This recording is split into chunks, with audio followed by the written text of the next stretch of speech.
Et je vous demande, s'il vous plaît, d'applaudir Emmanuel Kujaski, Bruno Laforesterie, Rachel Kahn et William Edor.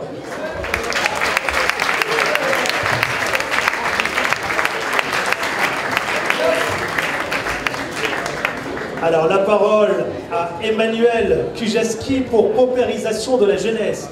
Pour la mise en place d'un bouclier jeunesse, je t'invite à t'exprimer. Tu as 1 minute. Bonsoir à tous, je ferai court. Emmanuel Kujaski, je viens de Sevran en Seine-Saint-Denis où je suis conseiller municipal. Je vous remercie à tous d'être ici parmi nous ce soir, le moment est important. On essaye de poser des enjeux de fond au cœur de cette campagne présidentielle et la paupérisation des jeunes. Aujourd'hui, c'est un truc qui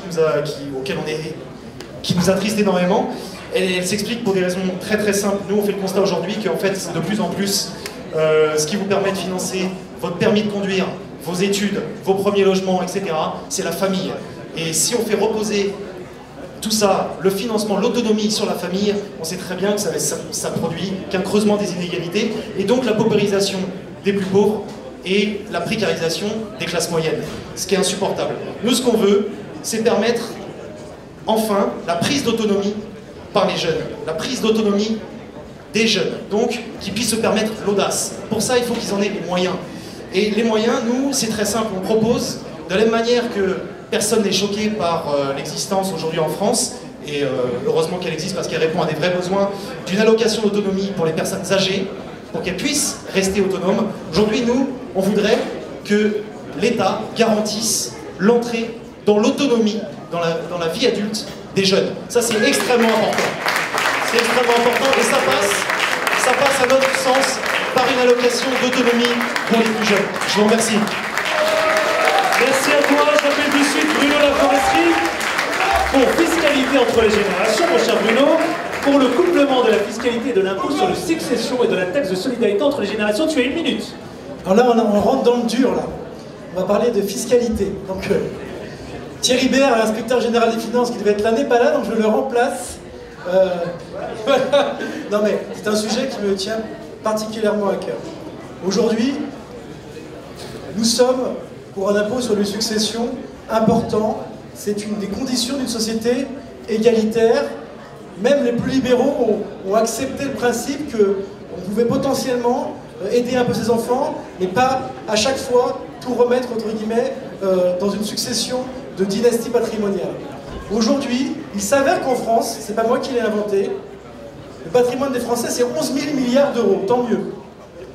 8 500 immobilières, 3 000 en bas de laine diverses et variées. Cet argent en France est concentré pour des raisons historiques et de manière extraordinairement du fait de l'allongement de la durée de vie chez les plus de 60 ans. Nos parents, tant mieux.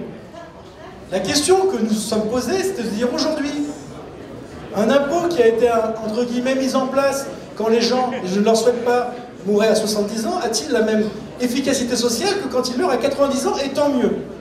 Donc nous avons réfléchi à la question de se dire aujourd'hui, cette solidarité qui passe par l'impôt sur les successions, dans quelle mesure elle ne doit pas être anticipée. Et c'est très simple, on a considéré que comme tout le monde va payer un jour l'impôt sur les successions, pourquoi pas mobiliser un peu cet argent par anticipation, parce qu'on ne peut pas attendre 30 ans avant qu'une grande partie du patrimoine des Français, ou 20 ans, soit taxé. Si on est d'accord sur un impôt sur les successions, on peut être d'accord sur un prélèvement libératoire, par exemple de 2%, par anticipation, qui fait que cet argent qui sera payé dans 10-15 ans, on accepte dès maintenant de le payer. Cet argent sera utilisé justement pour financer l'allocation autonomie, en plus de la suppression de la demi-part fiscale, pour que, effectivement, les parents ne payent pas directement d'impôt à la place de leurs enfants. Et nous souhaitons rendre obligatoire, quand les parents font une donation, rendre obligatoire à la fois une cotisation nationale, donc à solidarité familiale, solidarité nationale. Voici l'étendue de notre message sur cette question-là. Merci Bruno. J'appelle Rachel Kahn pour le lancement de schémas d'aménagement culturel au service d'une vraie ambition en matière de démocratie culturelle. À toi Rachel. Oui, merci. Moi je suis vraiment ravie d'être là et je remercie Bruno d'avoir eu cette folie. Et je suis d'autant plus ravie parce que c'est un lieu où on va pouvoir enfin parler culture. Qu'est-ce qu'on constate aujourd'hui? C'est qu'on a un territoire français où il y a des déserts culturels, et on constate aussi que les votes au Front National sont comme par hasard dans ces déserts culturels. Voilà. Donc il y a un processus aussi de ségrégation entre des cœurs d'agglomération qui sont assez fournis sur la culture et puis des périphéries où il n'y a rien.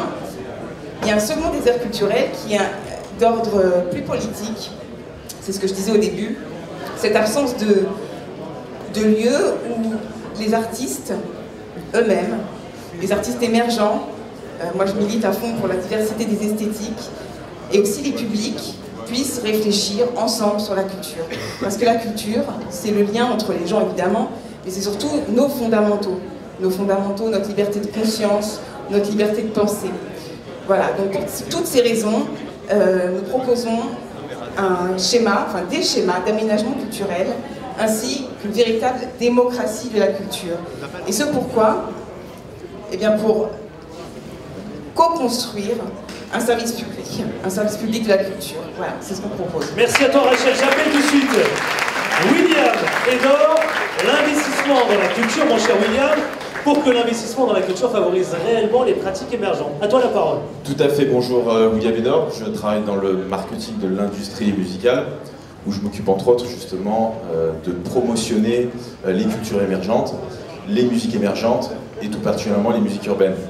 Et le constat qu'on a pu faire au cours de nos différentes rencontres, et c'est ce qui nous a en particulier rapproché avec Bruno, c'est la sous-représentativité dans les différentes instances de ces musiques urbaines. Et aujourd'hui, il est vraiment temps de faire bouger le curseur des différentes politiques culturelles qui sont mises en place. Et ça va passer par 3 mesures principales, qui vont être vraiment la représentativité de ces musiques, de ces cultures émergentes dans les instances culturelles. Ça va passer par l'évolution du curseur des moyens alloués à ces cultures émergentes. Et ça va passer aussi par l'exposition médiatique de ces cultures émergentes, parce qu'aujourd'hui, elles sont sous-représentées. Et c'est quelque chose, alors qu'elles représentent, elles sont majoritaires chez les jeunes aujourd'hui, elles sont majoritaires chez les jeunes générations. Donc il est vraiment nécessaire, il est vraiment temps que l'on puisse rééquilibrer tout ça et vraiment représenter ces cultures émergentes à leur juste valeur, alors qu'elles sont majoritaires chez les nouvelles générations. Voilà, c'est vraiment important. Merci. On peut les applaudir, s'il vous plaît. Emmanuel Kujaski, Bruno Laforesterie, Rachel Kahn, William Edor. Merci. C'était pour le pacte Solidarité entre générations.